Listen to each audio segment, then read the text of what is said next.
தமிழகத்தில் மீண்டும் நாளை முதல் தீவிரமடைய இருக்கிறது வெப்பச்சலன மழை மற்றும் இந்த ஆகஸ்ட் மாதத்தின் அடுத்த வரக்கூடிய 15 நாட்களும் செப்டம்பர் மாதமும் தமிழகத்தில் மழை என்பது வெப்பச்சலன மழையாக இருக்கட்டும், தென்மேற்கு பருவமழையாக இருக்கட்டும் எப்படி இருக்கும். அதே நேரத்தில் அதனை தொடர்ந்து வரக்கூடிய வடகிழக்கு பருவமழை 2026 அதை பற்றியும் எப்போது தொடங்கும், அது எவ்வாறு இருக்கும் என்று அதை பற்றியும் இந்த வீடியோவில் பார்க்க இருக்கிறோம்.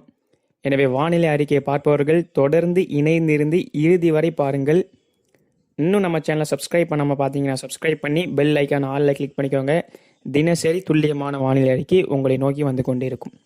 தற்போது வானிலை அமைப்பை பார்க்கும்போது கொல்கத்தாவிற்கு அருகே காற்றழுத்த தாழ்வு பகுதி என்பது நீடிக்கிறது. எனவே இதனால் நம்மளுடைய தமிழகத்திற்கு எந்த ஒரு பாதிப்பும் இல்லை என்றாலும் வெப்பச்சலன மழை என்பது நிச்சயமாக தொடர உள்ளது நாளை முதல். அதே வேளையில் இந்தியாவின் மேற்கு கடலோர மாவட்டங்களாக இருக்கட்டும், மேற்கு மாநிலமாக இருக்கட்டும், இதன் காரணமாக தென்மேற்கு பருவமழை காற்றின் போக்கின் காரணமாக அந்தந்த பகுதிகளில் மழை என்பது நிச்சயமாக இருக்கப் போகிறது. அங்கேயும் மிக கனமழை எல்லாம் இல்லை, கனமழை ஓரிரு இடங்களில் மிக கனமழை என்ற வாக்கில் மேற்கு கடலோரமான கேரளா, கர்நாடகா, மும்பைக்கு தெற்கே வரை அந்த மழை என்பது இருக்கும். அதே வேளையில் வடகிழக்கு மாநிலங்களில் கன முதல் மிக கனமழையும் ஓரிரு இடங்கள் அதிதீவிர கனமழை என்பது இருக்கும். அதற்கும் நமக்கும் தற்போது வரை எந்த ஒரு தொடர்பும் இல்லை. நம்முடைய தமிழக வானிலைக்கு வந்தால் கடந்த சில ஒரு வாரமாக தமிழகத்தின் பல்வேறு மாவட்டங்களில் நல்ல ஒரு மழை என்பது பதிவாகி வந்தது.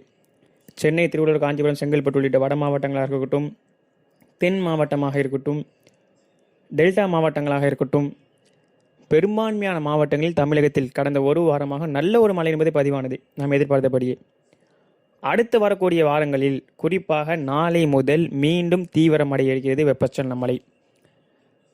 அதாவது ஒன்று நன்றாக புரிந்து கொள்ள வேண்டும், இது வெப்பச்சலன மழை தான். ஒதுக்கி தான் பெய்யும். ஒரு ஊரை ஒதுக்கினால் மற்றொரு ஊர் மறுநாள் பெய்யும். எனவே அதில் எந்த ஒரு கவலையும் தேவையில்லை. மழையை பொறுத்தவரை ஒரே நாளில் வடகிழக்கு பருவமழை போலோ அல்லது பருவமழை போலோ ஒரே நாளில் தமிழகத்தில் அனைத்து மாவட்டங்களிலும் பெய்கிறது. இது வெப்பச்சலன மழை. எனவே நீங்கள் தான் அதற்கேற்றாப்புல் புரிந்து கொள்ள வேண்டும். காற்று பகுதி மக்கள் இன்னும் சற்று பொறுமை காக்க வேண்டும். ஆனால் இந்த சுற்றிலேயே உங்களுக்கு, அதாவது இந்த ஆகஸ்ட் மாதம் இறுதிக்குள்ளே காற்று பகுதிக்கும் ஓரிரு நாட்கள் மழை என்பது இருக்கலாம். அப்போது புரிந்து கொள்ளுங்கள் மற்ற பகுதிகளுக்கு எப்படிப்பட்ட ஒரு மழை உள்ளது என்று. எனவே மழையை பொறுத்தவரை காலை நேரத்தில் நல்ல ஒரு வெயில் என்பது இருக்கும். அதேபோல் காலைக்கு பிறகு மதியம் மாலை நேரங்களில் வெப்பச்சலன மழை என்பது தமிழகத்தில் பெய்ய தொடங்கும். காற்று பகுதியை தவிர அனைத்து பகுதிக்கும் மழை உள்ளது. காற்று பகுதிக்கும் இந்த சுற்றி வெப்பச்சலன மழை, அதாவது ஆகஸ்ட் மாதம் இறுதிக்குள் மழை என்பதும் உள்ளது. எனவே தொடர்ந்து தினசரி வானிலை அறிக்கையை தெரிந்து வாருங்கள் எந்தெந்த பகுதியில் எப்படிப்பட்ட ஒரு மழை உள்ளது என்பதை. கடந்த 5 ஆண்டுகளாக நம்ம யூடியூப் பக்கத்தில் வானிலை அறிக்கையை அறிவித்து வருகிறோம் என்பது உங்களுக்கே தெரியும். சில நேரம் கேப் இருந்தாலும் சரியான நேரத்தில் உங்களுக்கு துல்லியமான வானிலை அறிக்கை என்பது நமது பக்கத்தில் தொடர்ந்து கொடுத்து கொண்டே இருக்கிறோம். தொடர்ந்து கடந்த ஆண்டுகளில் நம்மளை பின்தொடர்பவருக்கு தெரியும் நம்மளுடைய அறிக்கை எப்படிப்பட்ட ஒரு துல்லியமான அறிக்கையாக இருக்கும் என்று. எனவே அடுத்து வரக்கூடிய நாட்களில் சென்னை, திருவள்ளூர், காஞ்சிபுரம், செங்கல்பட்டு, வேலூர், திருவண்ணாமலை, விழுப்புரம், கடலூருக்கு வடக்கே, அதேபோல் அரியலூர், பெரம்பலூர், இந்த ஜெயங்கொண்டம் அதற்கு வடக்கேலாம் நல்ல ஒரு மழை என்பது உள்ளது. அதேபோல் தெற்கே வந்தால் சிவகங்கை, மதுரை, திருச்சி, திண்டுக்கல் இதே போன்ற மாவட்டங்கள் காற்று பகுதி சற்று மழை குறைவாகத்தான் இருக்கும். ஆனால் காற்று பகுதிக்கும் இந்த சுற்று, அதாவது ஆகஸ்ட் மாதம் இறுதிக்குள் மழை என்பது உள்ளது. எனவே அப்போ உங்களுடைய வானிலை என்பது அடுத்து வரக்கூடிய நாட்களில் எப்படி இருக்கும் என்பது உங்களுக்கு ஒரு ஐடியா என்பது தற்போது கிடைத்திருக்கும். அதாவது கடந்த சில ஒரு வாரமாக பெய்து வந்த வெப்பச்சலன மழை என்பது தீவிரமாக இந்த வெப்பச்சலன மழை என்பது தற்போது 2 நாட்களாக மழை பெய்கிறது, தீவிரத்தில் குறைந்திருக்கிறது. நாளை முதல் மீண்டும் தீவிரம் என்பது அதிகரிக்கும். தூத்துக்குடி உள்ளிட்ட மாவட்டங்களுக்கும் நல்ல ஒரு மழை என்பது உள்ளது. வரக்கூடிய நாட்களில் தூத்துக்குடி மாவட்டத்திலும், தமிழகத்தில் 38 மாவட்டத்தில் நல்ல மழை உள்ளது. காற்று பகுதிக்கும் மழை உள்ளது. நீங்கள் பொறுமைக்காரங்கள் தான் சொல்கிறோம். இத்தனை நாள் பொறுமை காத்தாச்சு, இதுக்கப்புறம் பொறுமை காருங்கள். மிக சிறப்பான மழை என்பது அடுத்து வரக்கூடிய நாட்களில் உள்ளது. செப்டம்பர் மாதத்தை பொறுத்தவரை செப்டம்பர் மாதம் தமிழகத்தில் மழையை பொறுத்தவரை வெப்பச்சலன மழை இருக்கும். அதே நேரத்தில் காற்று சுழற்சியுடன் இணைந்த வெப்பச்சலன மழையாக இருப்பதற்கு வாய்ப்புகள் என்பது மிக மிக அதிகமாக உள்ளது. செப்டம்பர் உங்களுக்கு நன்றாகவே தெரியும், எல்னினோ ஒரு வரலாறு காணாத எல்னினோவாக அடித்து நொறுக்கிட்டு போகுது தான் சொல்லணும் தன்னுடைய வெப்பநிலையை. இது நிச்சயமாக வடகிழக்கு பருவமழைக்கு பெருமழை பெரு ஆபத்து மழையை தமிழகத்தின் கடலோர மாவட்டங்கள் பெறப்போகிறது என்பதில் எந்த ஒரு மாற்று கருத்துக்கும் இடமே கிடையாது. ஒட்டுமொத்த தமிழகமும் வடகிழக்கு பருவமழை 2026 மிக அதிகமான மழையை பெறப்போகிறது. அதில் எந்தவித மாற்று கருத்தும் கிடையாது.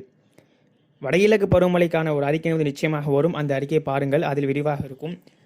நிச்சயமாக தென் மாவட்டங்களான தென் கடலோர மாவட்டங்களான தூத்துக்குடி, திருநெல்வேலி, கன்னியாகுமரி, ராமநாதபுரம் இந்த மாவட்டங்கள் சற்று எச்சரிக்கையாக இருக்க வேண்டும்.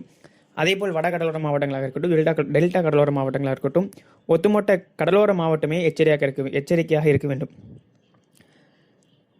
வடகிழக்கு பருவமழை 2026 பொறுத்தவரை பொதுவாக எல்னினோ ஆண்டுகளை பொறுத்தவரை நம்மளுடைய தமிழகத்தில் பருவமழை பொறுத்தவரை இயல்பை விட முன்னதாகவே தொடங்கும். இந்த ஆண்டும் இயல்பை விட முன்னதாகவே வடகிழக்கு பருவமழை தொடங்க உள்ளது.